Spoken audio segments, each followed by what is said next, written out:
take a look at this skirt. Does that seem too short? It happened, and it happened to our video that you're about to see. What you're about to see is a video that was posted on social media. In it, this woman alleged that an adult pulled down her skirt and touched her buttocks. But what you're about to hear, what you'll also hear from the police officer is the other side of the story from that owner. Does she take ownership of what happened? And if so, is she going to face proper punishment? Take a look. Is this miniskirt too short to wear in public?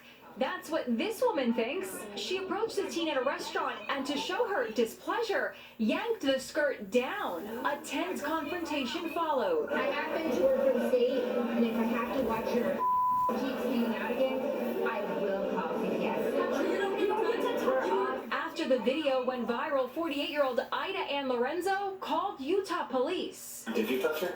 No, I didn't. I thought you said you pulled her skirt down. I touched her skirt, but I didn't touch her. The teen was identified as 19-year-old Avery Leroy, who was dining out with friends when the incident took place. Avery told cops she felt cold hands go up her skirt, touching her buttocks before she felt her skirt being pulled on. She says the encounter startled her and she felt violated. So, how short was Avery's skirt? She posted this video. I had shorts under this. It's protecting a kid by covering their private parts. Correct, but that's not your job to do. I had shorts under this. I had shorts under this. It's a public place. She can wear whatever she wants in a public place. I don't care if you work for the state or were a teacher. For crying out loud, if that is not your job to do. This is America. The land of where you can wear whatever you want. You can say whatever you want, wear whatever you want, have the right to defend yourself.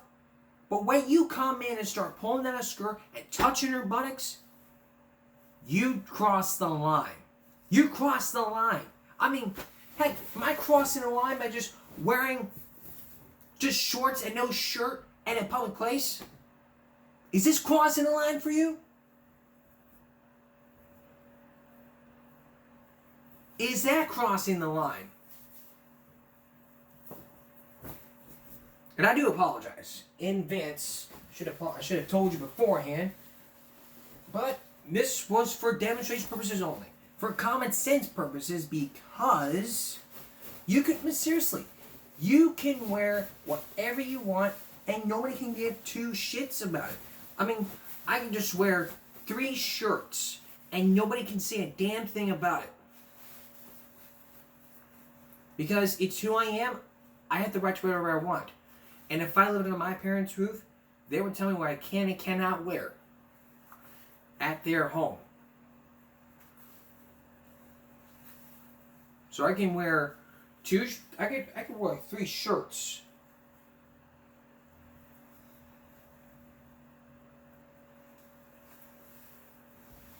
Seriously, I can wear 3 shirts.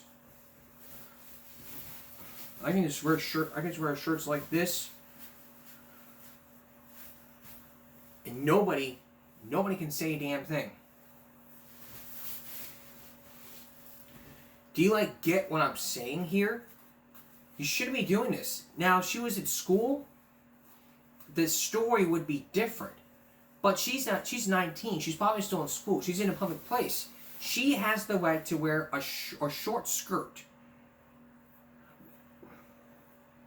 It's not the job of the state to say, hey, you can't wear that. It can be the job of a school administrator to tell her, you cannot wear that.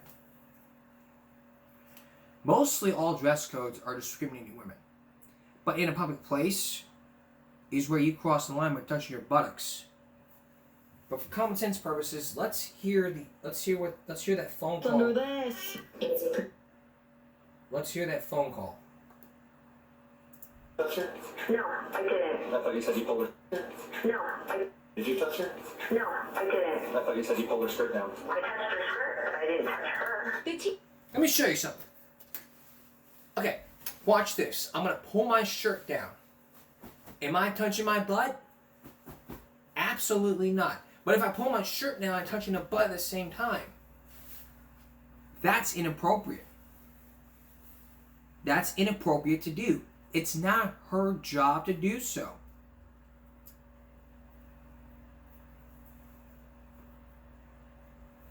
Way too much skin. If that happened in school, then it'd be a whole different story, but it's a public place. You, as a woman, have the right to wear whatever you want, and nobody can say a damn thing. Not even someone who works for the state. CPS, she's 19. She's out of the teen. She's almost out of the teen years. It doesn't matter whether you're still a teenager.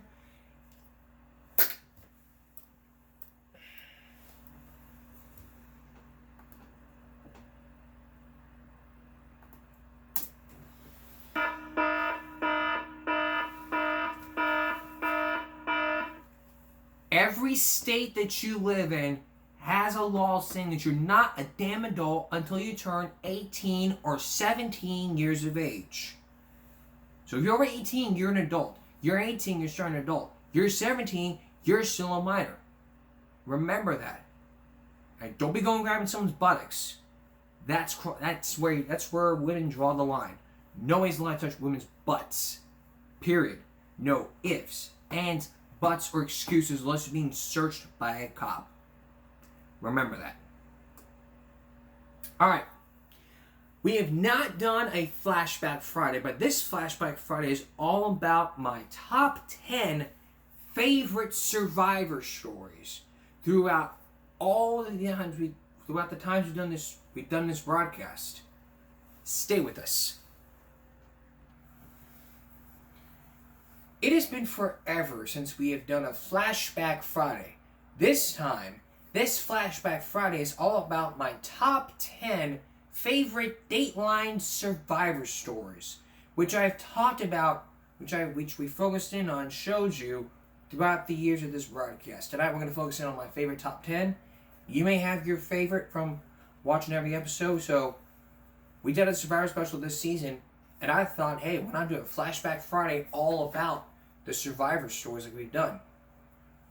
And that's what we're going to do tonight. Most of it. So most of this broadcast is going to be all about the Survivor stories, including probably one brand new one, which we'll probably show today. If not, we'll show it in the near future. So we see if we get started. Now, who remembers the story inspired by a movie? In the movie Alive, it happened to where a lot of people were on an airplane. The airplane crashed into the Andes. And to survive, it had to be a lot of men climbing and hiking for 9 days. All they would find in that plane was something like 2 bottles of wine, liquor, 8 candy bars, dried fruit, jam, and a packet of crackers, along with some avalanche coming up above them. That story comes in at number 10. The Dateline Survivor story, all about Alive.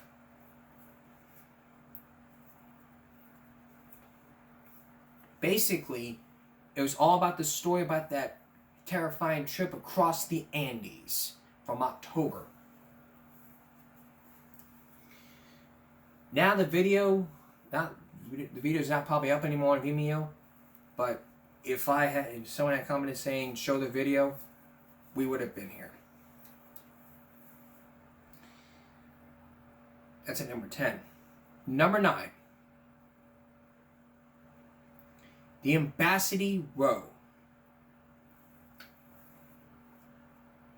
Remember the hostages from a different country? This thing had lasted for over 100 days, and it turned out to be a bloody siege. And the survivors told a horrific tale all about how each one was released. Were all released. But some of them had stayed to help out. But it was a Dateline story unlike every other. My thoughts about the last story, well, I thought it was just horrific. It brought me to tears. Now, for the Bastille, well, my thoughts about it just basically was, really, if I was there, I would have came up with a plan to just sneak on out here without them noticing. It would have been like,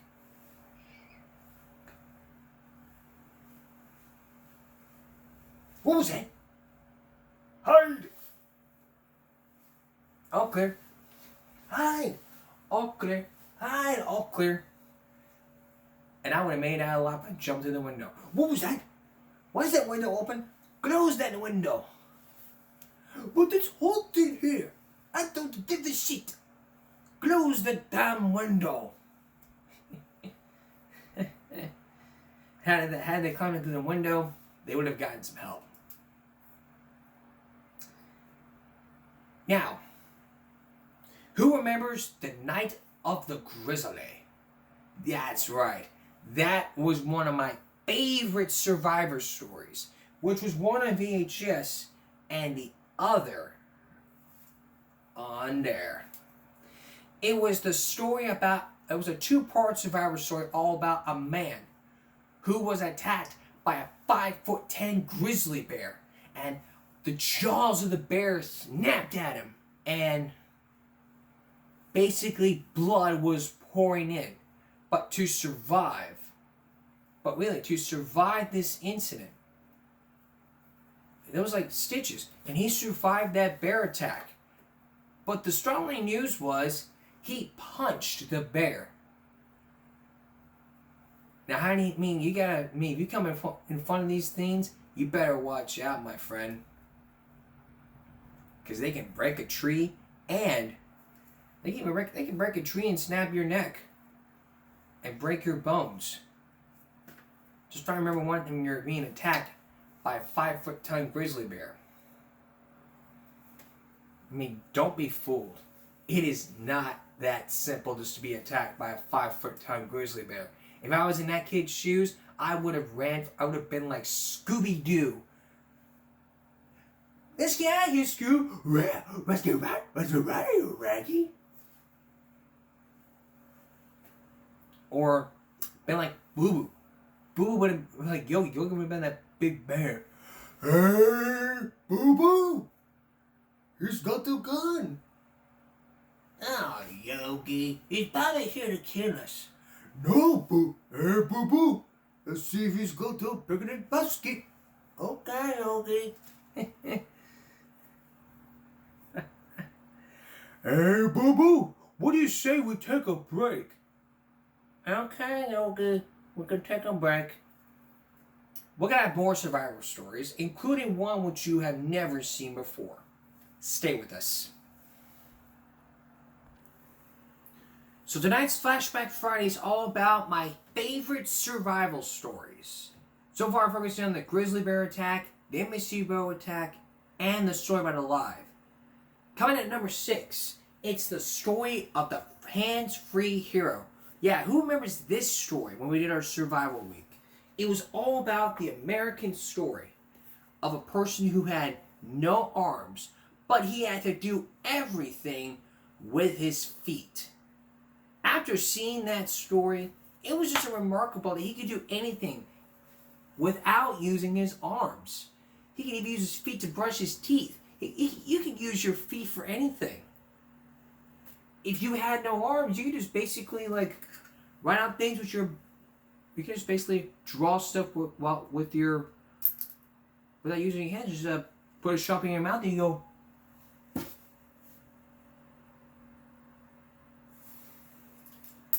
Something like that.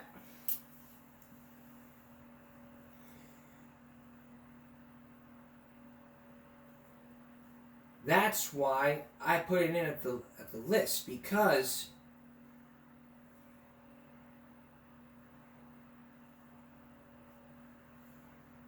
that's why I put it on the list, because it's one of the great inspiring survivor stories like we've ever talked about throughout the years. One of the first.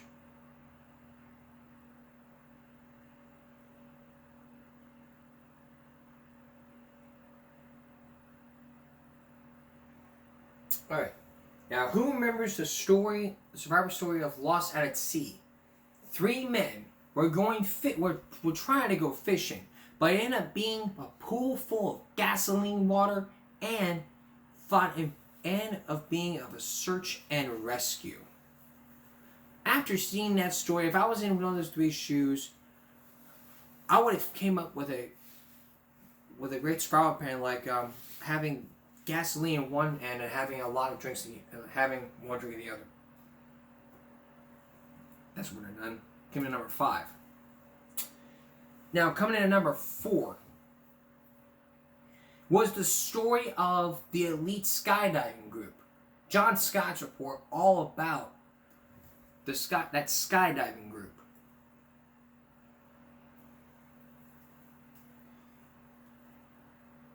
And if I was after watching that story, if I was in the skydiver's shoes, I would have been trained on how to do so. But probably those people were trained because they were in the army. And in the army, you can be trained for whatever you want. You can be trained how to shoot somebody. You can be trained how to do it. But the wrong move can even kill you. But surviving chance that he did it. So I got to give kudos to him for doing the right thing.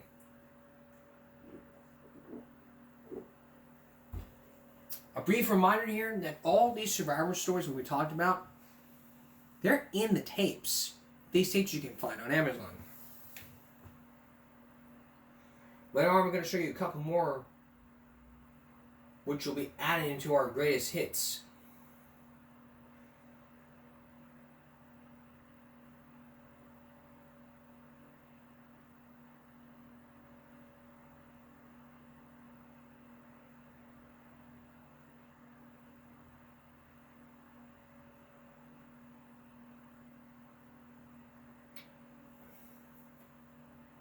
Which I don't know if I can find it.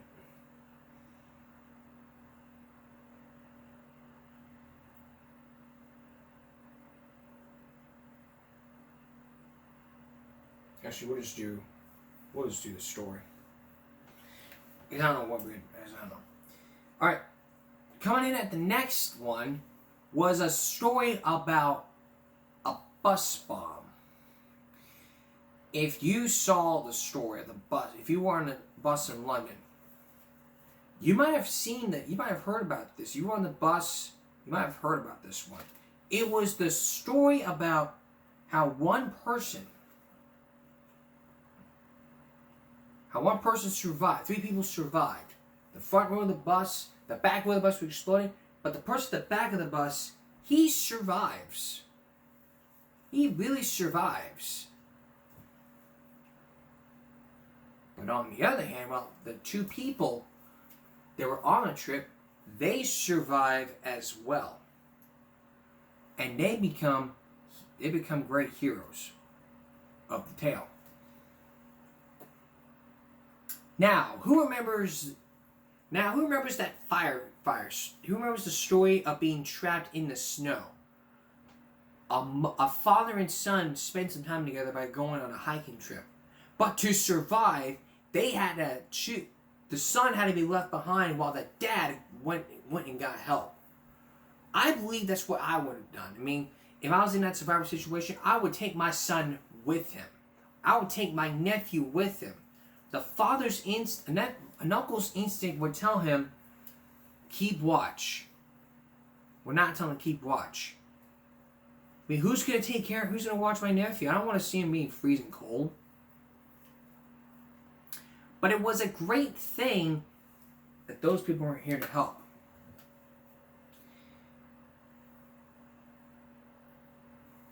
Alright. Coming in at number 3. Which I don't think we've...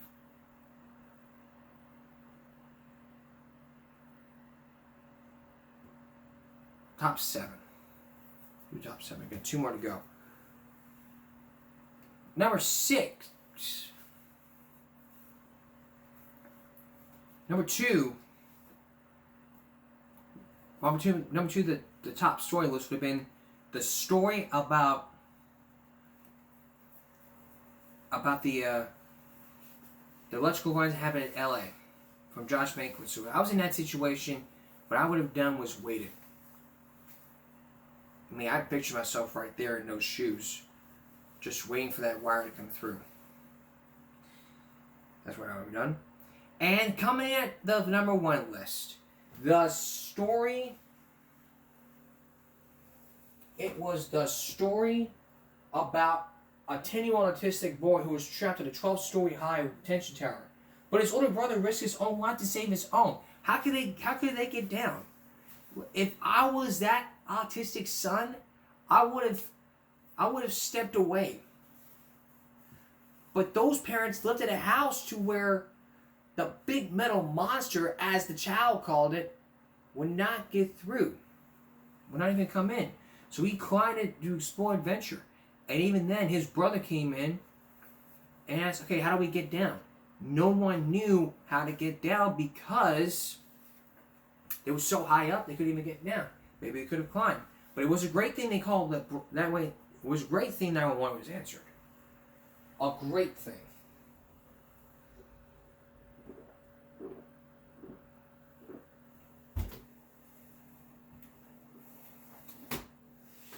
Now keep in mind, all of these tapes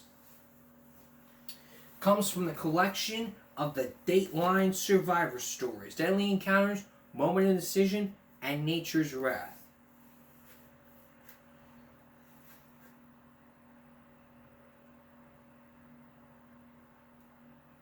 So I think we're covering most of it. But I believe there is one survival story. There is like one or two survival stories which you never told before. We've not shown you. When we return, we're going to look at the story of Hurricane Floyd. Oh, I forgot to tell you. Number 8. One of my favorite survival stories ever was the LA Heat. Remember a couple days ago we showed you the LA Heat? That's got to be one of my favorites because he was an officer and he risked his own life to survive that LA Heat. Meaning that bank robbery that happened. So it was a great thing that he survived. If he didn't survive, he would have had a heroic tale to tell about the LA Heat survival. That's number 8. Now I'm going to tell you a couple more survival stories that you never know. Coming up, the story of Hurricane Floyd and a survival story that could even be a tool. Stay with us. It's greatest hits time on Give Me a Break. And we're going back to our greatest hits ever of survivor stories. Whenever you hear greatest hits or the best of greatest hits, they usually added a couple more songs, new ones. But this survivor story Flashback Friday, we're adding 2 to the list. First, you're going to hear from 8 men the full story of Hurricane Floyd. The story of being rescued at sea, the story of how the water would even stand the test of endurance at sea. Here's Keith Morrison.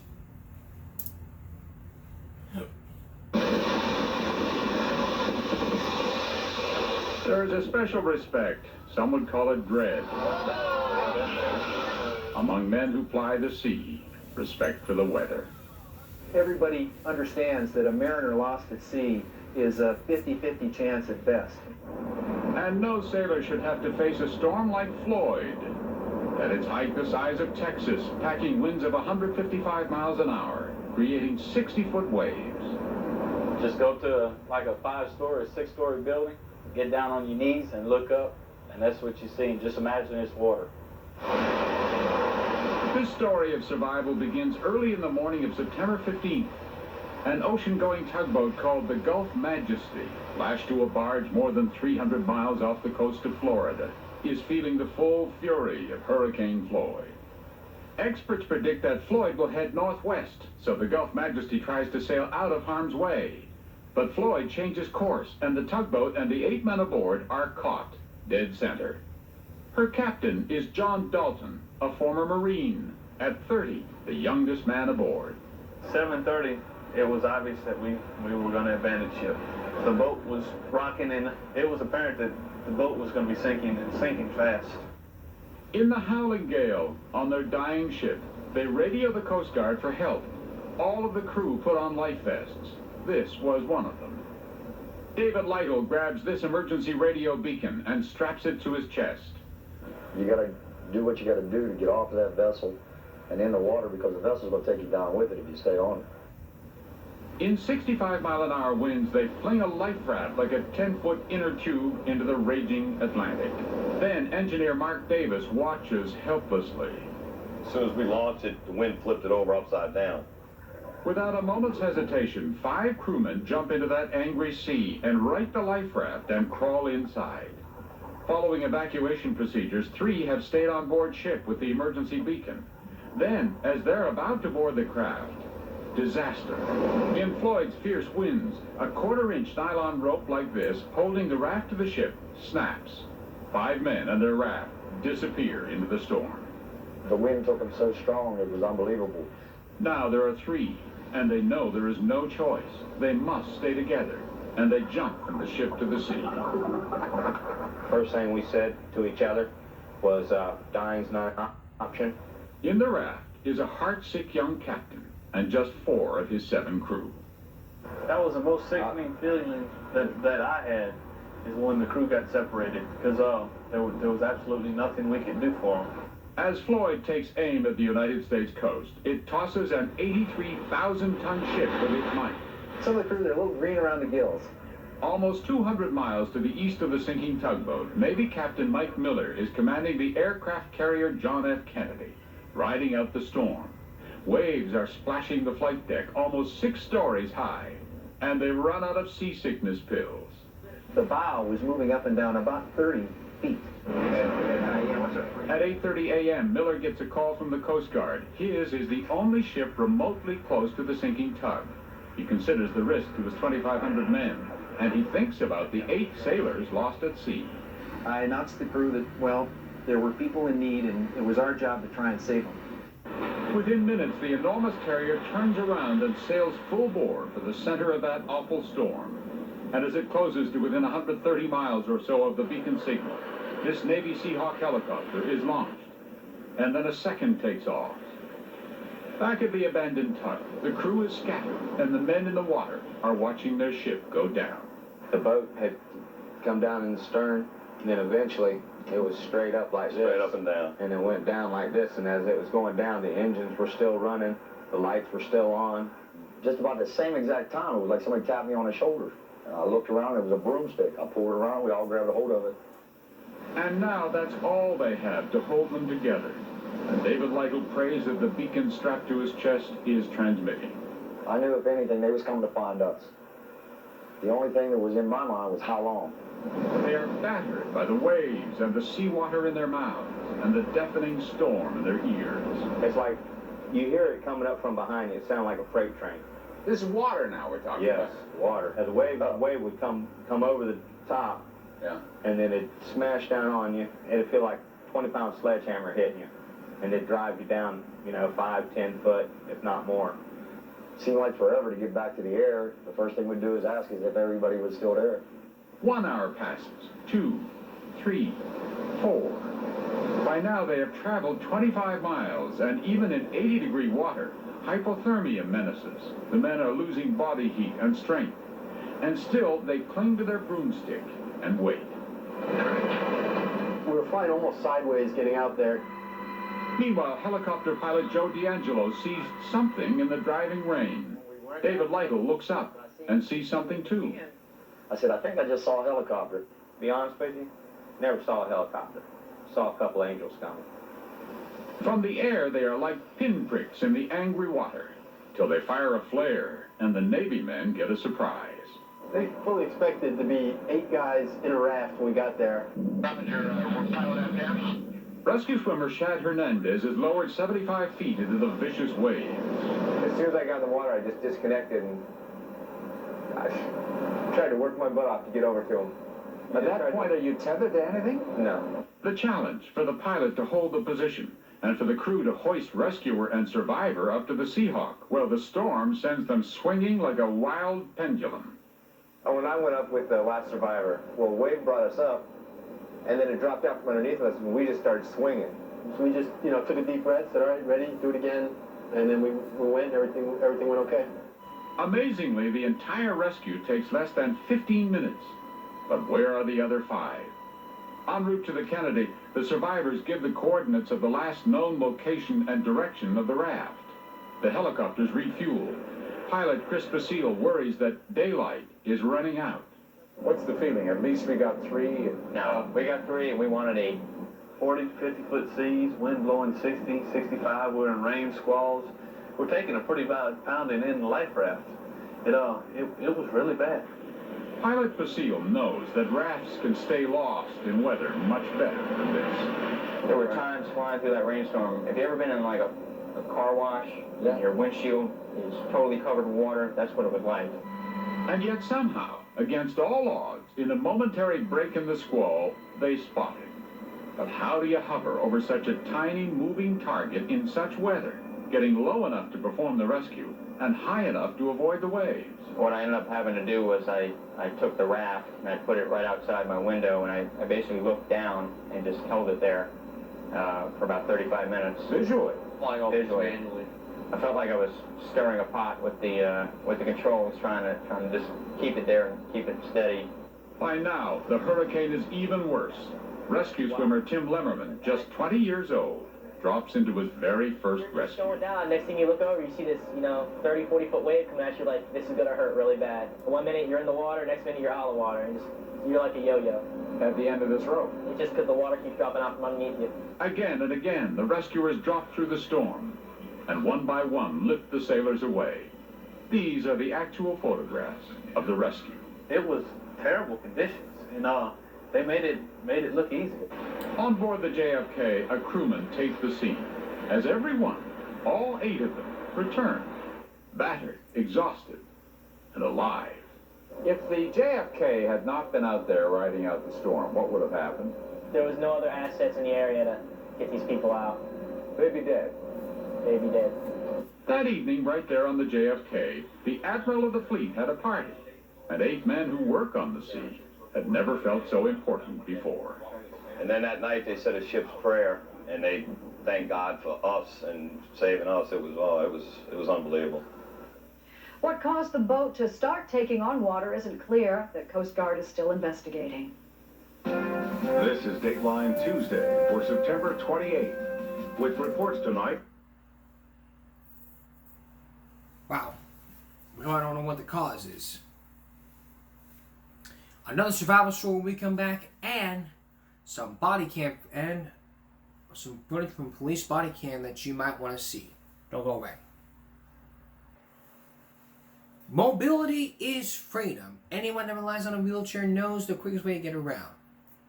Tonight you're going to meet a man who invented something that could even mean saving his own life. Here's Margaret Larson with the survivor story.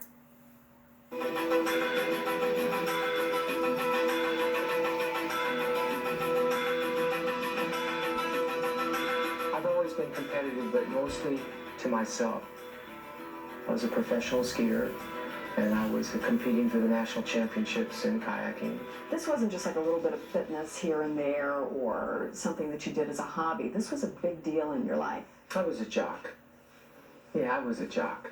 For many years, Brian Watwood lived for physical challenges. The fastest rapids, the steepest ski slopes, the toughest shots on the tennis court.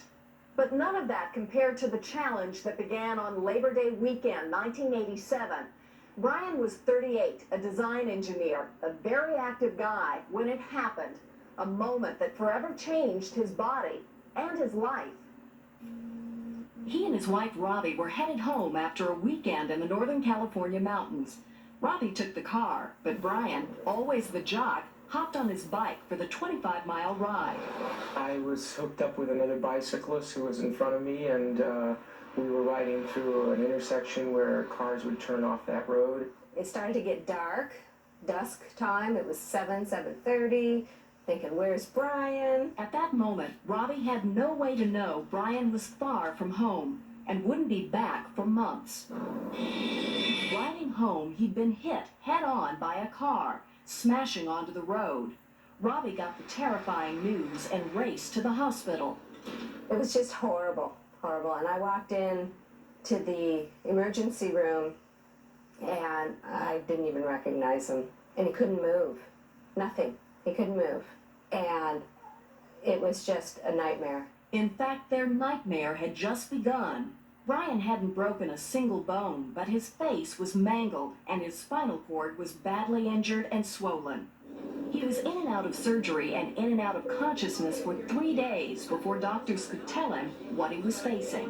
When I woke up, I was told that I was a quadriplegic, and I was paralyzed from my chin down. How did you react? I was terrified.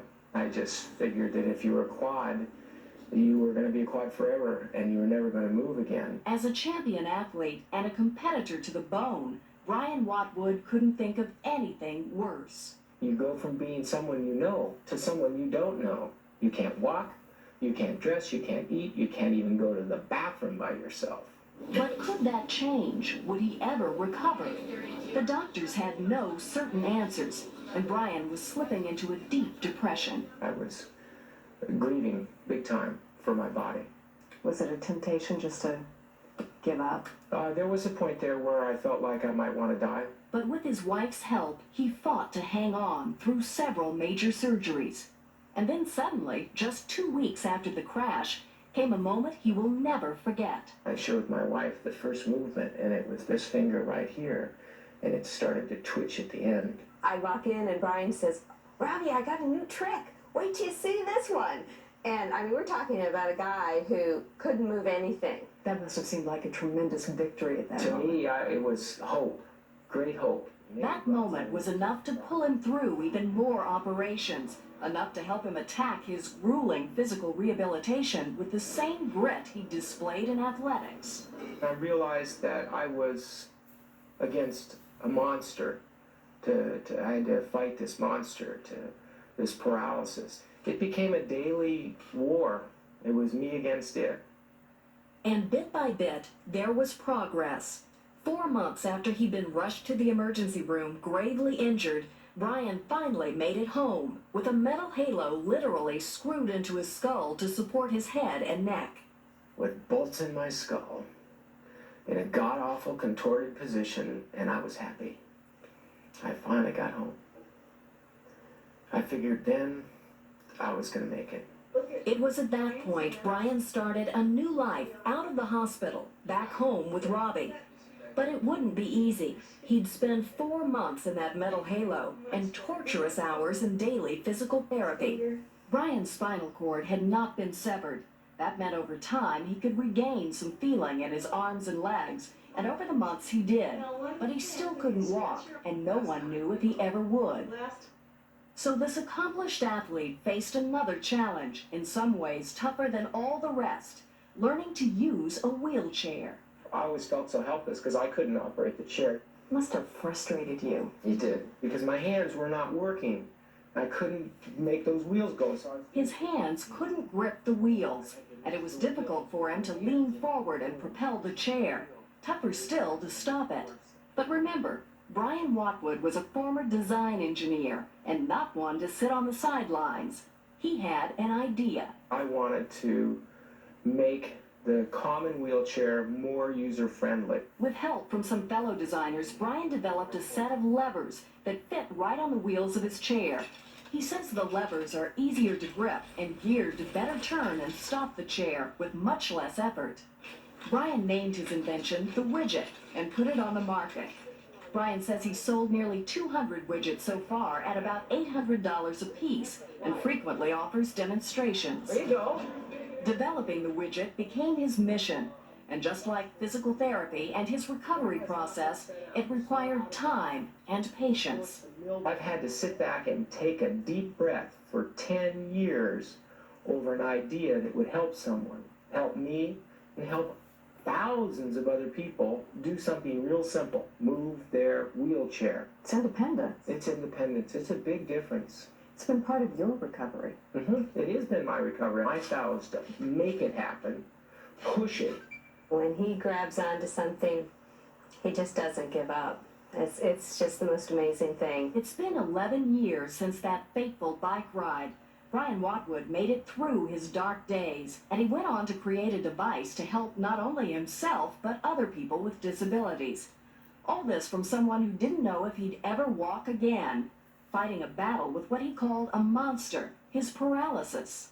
Is our duck still up there at the pool? Today, Brian Watwood is walking, a hard-fought victory that came slowly over years of physical therapy. He struggles with balance and uses his wheelchair when he needs it, but he knows precisely what it means to be able to move on his own, and hopes his invention can be the legacy of his long ordeal. You're stubborn. Very stubborn. Serves you well in this case. It has served me well, and it'll serve the people well that are going to benefit from the widget. To give that mobility and independence to people is a real neat thing for me. More than 250,000 people are recovering from spinal cord injuries, and that number grows by 10,000 every year. But not everyone who suffers a spinal cord injury becomes paralyzed. If you'd like more information on the widget or other products designed to help people with disabilities, log on to our website at www.dateline.msnbc.com. Everybody needs those. Everyone survives without the spinal cord injuries. That's why the story comes into play. And if I was in this kid's shoes, it would be really helpful. Very helpful. So great for them. Now, that's it for the Survivor Flashback Friday. When we come back, another Flashback Friday moment. No pass, no play. Stay with us. Education always pops up wherever it's pop up in every school. If you start learning to become a team leader, education would once you start learning to become a team leader, education would always pop up. Going to Shaquille O'Neal or Shaq, he was becoming a team leader, but he did not focus in on education. That is where the old saying, no pass, no play, came into mind. Basically, no pass, no play is just a term meaning that if you don't pass your classes, you don't get to participate in your extracurricular activities. And believe it or not, one state has that law, while all the other states say, nope, we don't need that law.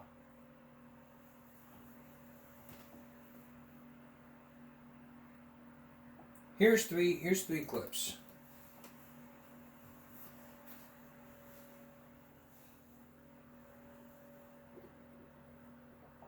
If you're not going to pass, you're not going to play. And then once I started learning to become a leader, education would always pop up. What I mean by that, in the States growing up, no pass, no play. So one time in the championship game, I didn't pass, my team lost, and all my boys were mad at me. I let my boys down. We were like 15-0, we had one game left against our rivals, so we were waiting for this game, but I didn't play, they blew us out. And we had to hear that the next day in school. So I had to, concentrate on education. I had failed history. I failed it with the 67. My coach at the time was going to allow me to play. I don't know how he was going to swing that, but he was going to allow me to play. And my dad was like, no. And he literally went up to the school and talked to the coach and made me empty my locker and take out the pads and give them back to, like my dad did that. If he doesn't pass, he's not playing. So when you get into high school, you guys don't act right, it's not even up to your coach. What happens? You don't get to wrestle, it's not even up to the coach. The school won't let you wrestle. You're not allowed. Your sports are gone. So we're going to get ready for that right here. If we're not acting right, we're not wrestling. If your parents come to me and tell me that you're not doing very well in school because you're goofing around with your friends and your buddies, you're not turning your work in, you're being a biscuit at school, you can bring your homework here and we can do it on the bench. There's no reason for you to get good at wrestling. You're going to be a naughty kid, right? If you're not going to pass your classes, there's no reason for you to come in here and train, okay? So I want to see more respect from everyone, to your parents, to your teachers, and to your coaches. Are we clear?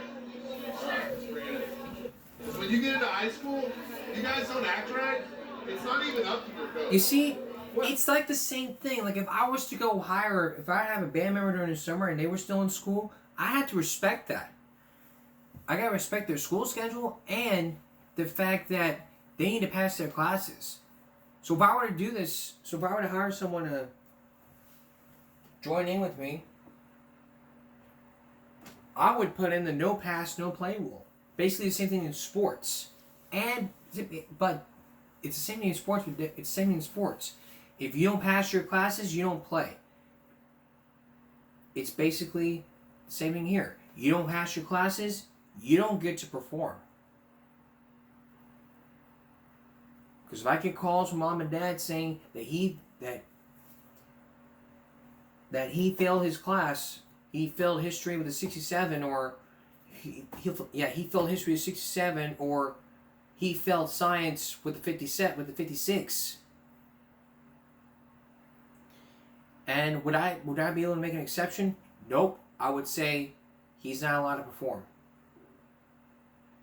And remember the episode of The Big Bang Theory where George was like, "You always nothing I can do. You fail.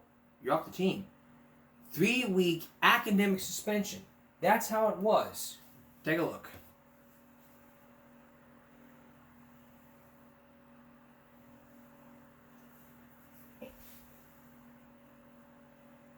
Hey guys, Coach Gonzalez here. I'm going to talk to you about eligibility.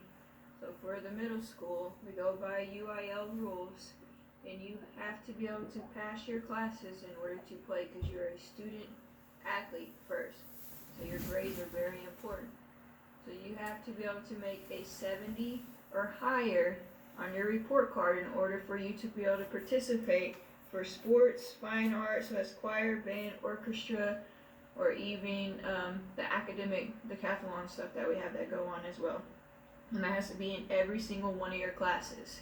That you have to make a 70 or higher. But you should be striving to make A's and B's, but you need at least a 70 or higher in order to be able to participate. So what that means is, if you fail for the 6 weeks, so if whenever your report card comes out and it is in your hands and it says that you look at all your classes, and if you are failing A class or more with a 70 or the 69 or below, then you cannot play for 3 weeks. So that means that you can't ride the bus or anything. You can still go to games, but you can't sit on the bench or anything. You have to just sit in the bleachers and watch. But you are still expected to go to practice and be able to still participate that way, because when the report cards come out in 3 weeks later, and if you are passing all your classes, not just the class that you failed, but you have to be passing every single one of your classes with a 70 or higher, then you're able to be able to participate again. So that's why we ask that you still come to practice, because if you are passing on your report or your progress report, then you're able to start playing again. Not that day, you have to wait until Friday, so eligibility goes from Friday to Friday of those 3 weeks. But if you fail again, so let's say your progress report comes out and then you didn't pass one of your classes, I'll go over that here in a second, but this only pertains to the ones who have failed for the 6 weeks prior to that progress report coming out. If you failed on your progress report but you didn't fail on your report card, then you're okay. Remember, progress reports only help you, they don't hurt you. So the following, let's say you failed that progress report and you're still failing a class, and you sit out another 3 weeks. So then that means you'll be out a total of 6 weeks.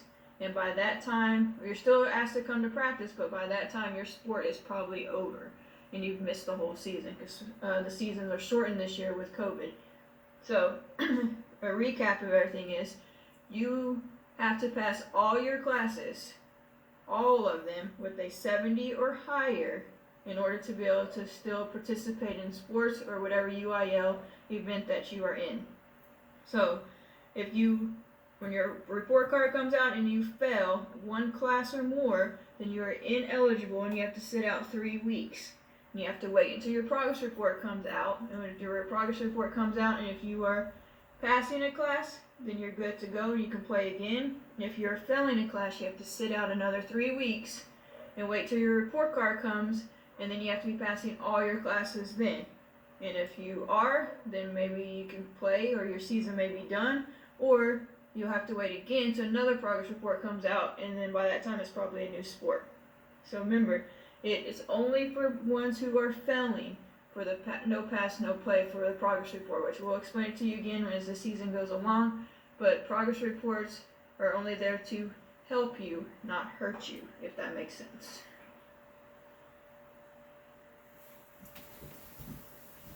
And it does. And like I said, when I was in Special Olympics, if you don't know what Special Olympics is, Special Olympics is a thing for special need, for people who are special needs. And it's a program designed for people like for bowling and all. But the main reason why I left, the whole main reason why I left is because I had to concentrate on education.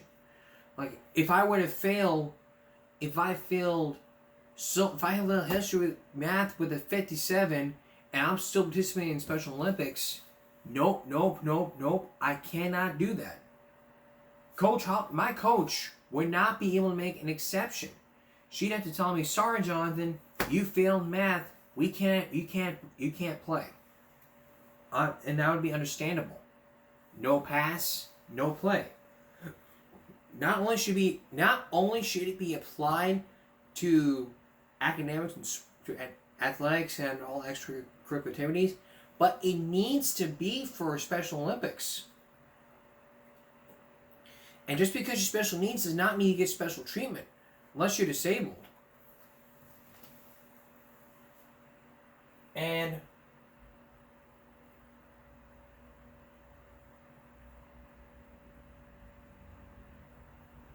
a lot of times when kids are not playing, they're basically out joining gangs and committing crimes. Here are a couple more clips.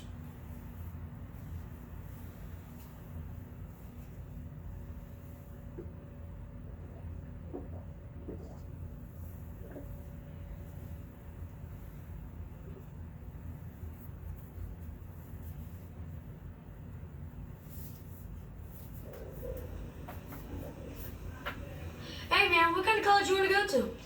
I want to go to someplace where the snow is. Colorado. What about you? I want to go to San Diego. What about you? I want to go to UT. What about you? I don't know, probably Harvard. What'd you get on your last science test? 68. That's not going to get you into a good college. I got soccer, doesn't matter.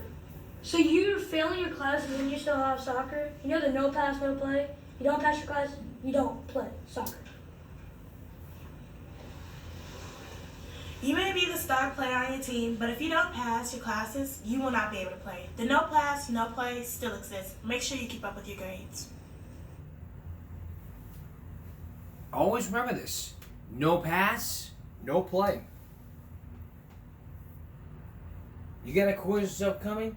You study the homework that you have or the classroom you have to understand what goes happening. When it comes to your playbook, when it comes to Friday Night Lights, you got to get with your coaches. Take a look at this inspirational speech.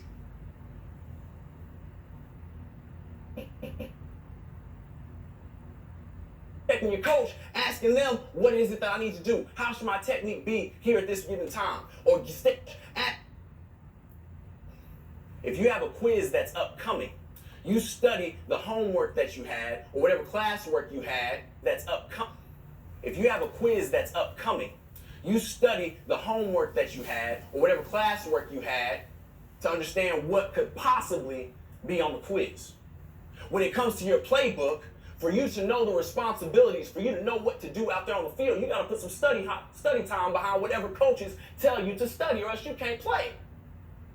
If you don't understand something in the classroom, you need to be taking the time out to meet your teachers before school to get the help that you need, or better yet, raise your hand in the classroom if you don't understand something.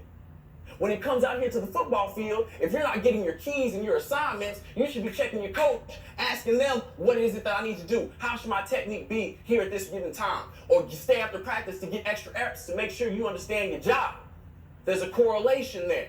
And when it comes to tests in the classroom, you study what your homework assignments were, what the previous quizzes were, and what your class assignments are, so you can pick up on the tendencies that the teachers are giving you as to what could be on the test. Well, when it comes to Friday Night Lights, you get with your coaches and you watch film. You watch film of yourself. You watch film of the opponent, so you can know what the tendencies are, so that way when the games come around, you are not confused. You're running out there 100 miles per hour. There's studying involved. You take that same mindset that you have on the football field and you apply it to your academics, and I promise you will see uplifted advancement in what you do. Chase excellence in the classroom. Now, I know some of y'all might be geniuses in the classroom. Well, congratulations. I'm proud of you. It comes a little bit more natural to you. And you might be saying, well, I don't need this message. But football is a team sport. So if your academics come naturally to you, then you should be taking things a step further to make sure that you help your fellow brother pass the class that he needs to pass, or better yet, get a better grade in the class that he's going through. Like if you've been through a class, you see one of your brothers struggling on this football team, you should be going out of your way to try to help your fellow brother. That's family. Don't look for somebody else to do the job. You do the job. So this message is for you when it comes to academics. There's no I in what? Say it louder. There's no I in what? Exactly. We work together as a team. When you're at work, and if you're struggling, like I work at McDonald's, and sometimes I struggle. That's why I have help. That's family. There is no I in team. You got a quiz upcoming? You study. With Special Olympics, you don't know what to do. You ask the coach and say, what does I need to do? And when it comes to, when I work at the kitchen, when it comes to being on the fry products, whatever, and you know what to do, you should be taking the time to ask a question. Even better yet, ask your manager, what is I need to do? So that way, or even better yet, stay an extra hour. That way, you could ask your manager or someone you know, hey, how should I do this? And how should I do this? And what? And ask them, hey, how should I do this without holding? And what should I do? That's helping them out. That's family. That way you are not confused. You're not confused. You're doing what needs to get right. And when people tell you to double up, you double up. You get it down. That's how it was. That's how it is. And if you're coming up here and saying, like, I don't need this message, if I ever spread this message to every McDonald's employee ever, and they say, well, I don't need this message. But where I work at, it's a team. So this message is for you. It's like what that person said.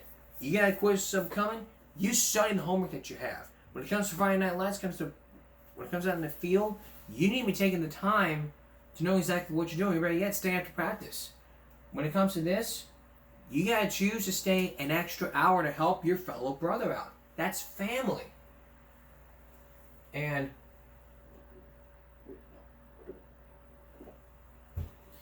look, y'all might hear from me, from your coaches, from your managers, this message is for you. If you see somebody that's struggling, you go out of your way to help them out. You go out of your way. You don't ask. You go in there, you help them out. Even if they don't want your help, you still go in there and you help them out. That's family. That's a team. In my case, if someone's struggling on something, I go out of my way and I help them out. Through thick and thin. Which we've been doing throughout the 6 years we've been working at McDonald's. And let me tell you, through thick and thin, I've helped out every step of the way. If this person's struggling, I go out of my way to help them out. If that person's struggling, then I go out of my way to help this person out. That's teamwork. If you work together as a team, you can accomplish so much and you can get things done faster. That's family.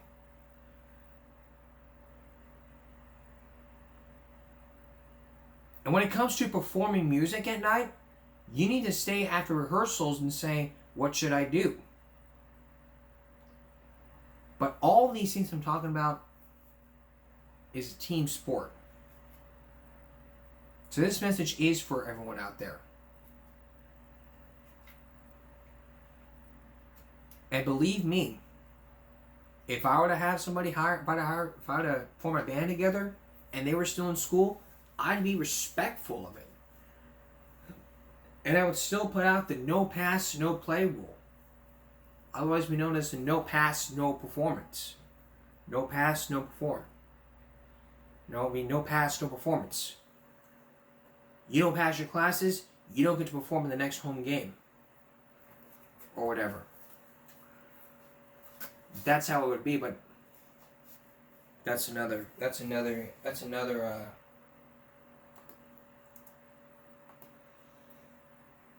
between me and me.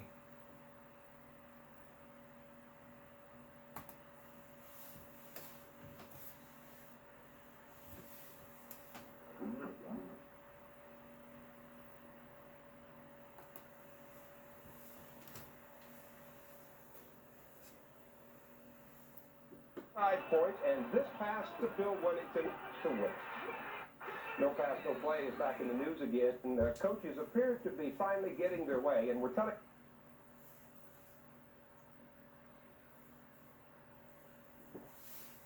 our kids again, education runs a distant second to athletics in this state. State senators in Austin say the state's requirement of at least a 70 in the classroom is too much. 6 weeks with no games is too long. And those of us who support no pass, no play have set our education standards too high. The arguments to repeal the law or even soften the law are incredibly stupid arguments. One senator says if our kids can't play games because they can't pass, they join gangs and drop out of school. There's no evidence of that. The dropout rate is actually lower now than it was 10 years ago when no pass, no play started in Texas. Dallas Khan Academy counselors who work with more than 700 dropouts a year see another 1,000 or so say they don't see any who dropped out because they can't play football. Coaches and state senators tell us that if we deprive these kids of their games, we deprive them of the discipline, the support, the character we instill through sports. I'd like to know what those coaches say to the kids who try out for basketball every year but are cut from the team because they're too short or too slow. Several area school districts confirming for us they do that every year. What about those kids? If you're 6'4" and can slam dunk a basketball, we care a great deal about you. If you're 5'4", go join a gang. Drop out if you want, because we will deprive you of the discipline, the support, and the character we instill through sports. It disgusts me that we're arguing in '95 what we decided in '85. Coaches then, who would never accept a 65 on the football field, think we should in the classroom.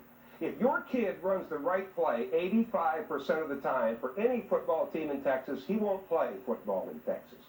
We have the best high school football in America because we demand it, because we expect it, and because we set our standards very high.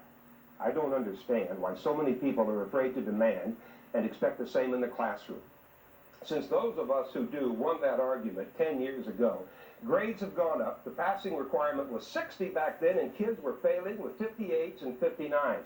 Now the passing requirement is 70, and our kids are failing with 68s and 69s. If we raise the passing requirement to 80, we'd have kids failing with 78s and 79s. Too many kids will do just enough to get by and then sometimes fail. I know that because I was one of those kids.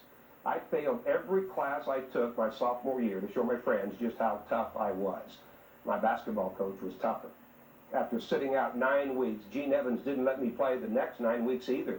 Says I should have been there in October when he needed me. My junior year, I had to have C's, mid-80s in Iowa back then, or I didn't play again. I'm here now because of Gene Evans, a teacher, Frank Weiland, and my dad.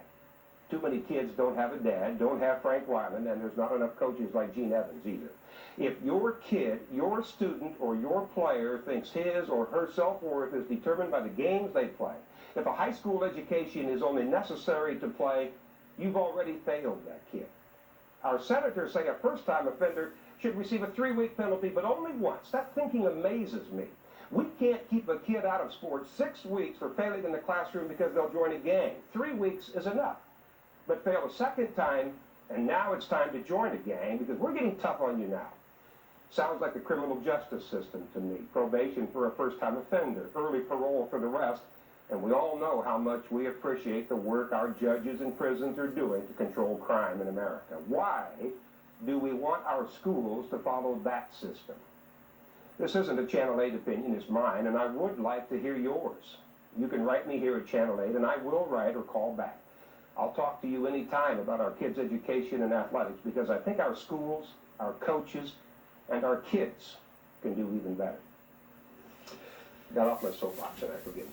No, that's fine. Thank you, Dale. Thanks, Dale. Well, so to come tonight, the honeymoon And now I'm off my... is apparently over. One of Hollywood's most unique. Now I'm off my soapbox about the no pass, no play. The bottom line here is this. Like we talked about. If you don't pass your classes, you don't play. Coaches should not be giving kids slack because they're a team leader or whatever. Or they're special needs. No parent, and parents who want to sit there and say, why do you have an F in history? And why is your coach allowing you to play? Here, tell you something, parents. If that ever happens, if your coach is giving them slack, if your child's coach is giving him or her slack, and they're failing class, here's the thing. If your child is failing in class, and their coach is giving him or her slack, I want you to go to your school, talk to your principal, talk to the coach, and say, hey, my child failed history with a 69, and he's playing football tonight. He should not be playing football. March up to the coach and say, hey, you're giving my child slack because he failed his classes. You should set a better example for my child. Because you do that, you give him slack, you're going to give other kids slack for failing. You should not be doing so. Take the pads, take the uniform, put them back, leave. Athletics is a privilege, not your right. And if we were to give coaches a lot of slack, those coaches could be in a lot of trouble for violating the law. And since then, Texas is the only state that has that law. Without that law, the kids would join a gang. And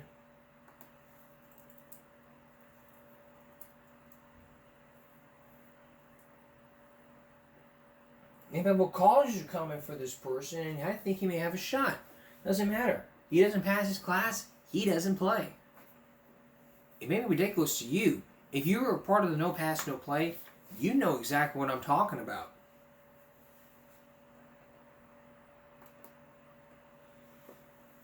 It's from Mr. Box Office. An all-new Mr. Box Office. All right, Mr. MVP. We're gonna kick some booty, am I right? Very right. Oh, yeah. Going for the league championship. You must be pretty proud of yourself. Derek's the recruiter at state. He's got calls for the big game. I hate to be the one to tell you this, but he failed his English test. He can't play. Give the kid a break. He changed great. Mr. Box Office. You shouldn't be giving people slack and breaks. You shouldn't be doing that. If I was a coach, and here's the thing. If I was a coach, I would not be giving kids slack. You know what I would do? I would follow the law to the letter and say, okay, this person failed English, you're out of here. 3-week suspension. Get your grade up. Get your grade up, you're off the team. That's not how it is. 3-week suspension, progress reports come in, you're passing in class, report cards come in, it's going to help you out here. So basically, the bottom line here is this. No pass, no play. We're back in a moment. Coming up on Give Me a Break Saturday, more of Sammy the Bull Gravano, the man who brought down John Gotti, the gangster. You'll hear more from him about why he took down John Gotti and why he chose to speak out after all these years. That's coming up on Saturday. That's if we give me a break Saturday going. That's if we give me a break Friday going to Saturday. We'll see you again if we give me a break Saturday night. For everyone here at YouTube, making me a break. No pass, no play. Stop bullying. Speak up. Concentration, not strength. No jaywalking. Good night.